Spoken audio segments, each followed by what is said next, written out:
Hi, my name is Jill Austin and I'm taking AHT 1170 this semester, and I wanted to take a moment to talk about how the media can affect the way we view gender and specifically traditional gender roles and stereotypes.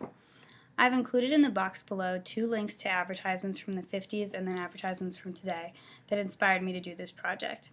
The first two show women portrayed in their typical gender roles as homemakers, while the Citibank ad pokes fun at traditional gender roles and is marketed towards independent women.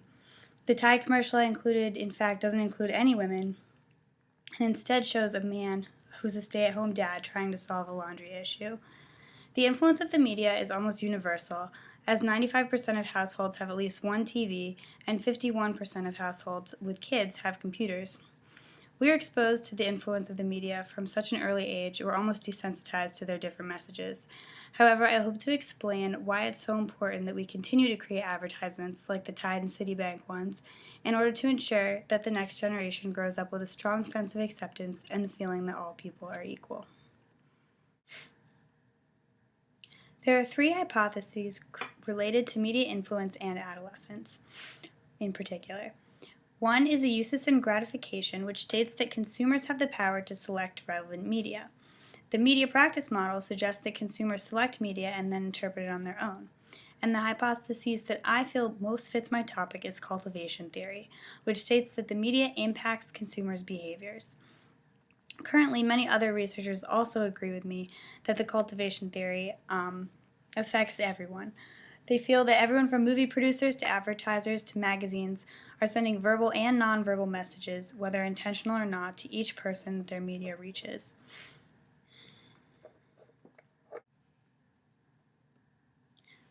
There have been many studies on the influence of media on adolescence, and the one I chose to focus on was done by Ronald J. Warner Wilson, Jennifer Lynn Fitzharris, and Kathleen M. Morosi, entitled Adolescent and Parent Perceptions of the Media Influence on Adolescence. This study explains and provides many examples of how the media passively reinforces gender stereotypes. It also explains why this is a danger, as both adolescents and parents cite the media as a primary source of information about sex and sexuality for teens. Adolescents are more susceptible to these subtle messages from the media, as they are at a point in their lives where they're trying to formulate their own opinions and ideas and want to break away from what their parents think. This often causes them to look at what they see on TV portrayed as normal and use that to dictate their own beliefs.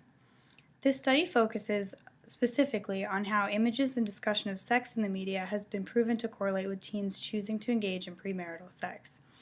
Though sexual behavior is often related to gender roles, it is not the same topic, but I included this study because there's a severe gap in empirical research related to my specific topic, which I believe is something we need to change.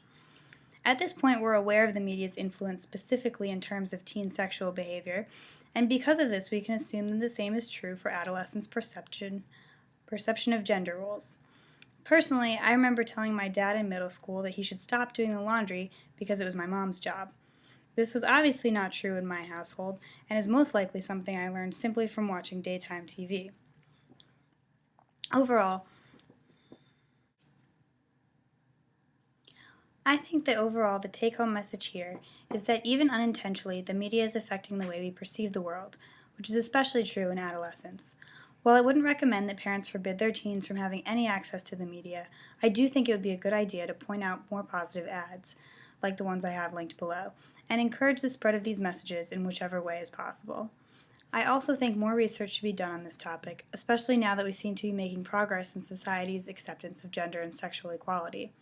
It would be interesting to prove if kids growing up to be more accepting is a result of a more positive media influence, the same way we were able to document how sexual behaviors changed as a result of media influence. When I personally saw the Tide ad for the first time, I remember being confused and trying to figure out what was off. Having grown up only seeing women in ads for cleaning products, it took me a while to figure out that all they had changed was the gender of the person in the commercial, and it seemed so strange to me that this had never happened before. Overall, the media has a huge responsibility because of the power it holds and the audience it reaches. But if they continue to make regular ads but include more gender, racial, ethnic, and sexual diversity, I think we could take a huge step towards living in an accepting and unbiased society.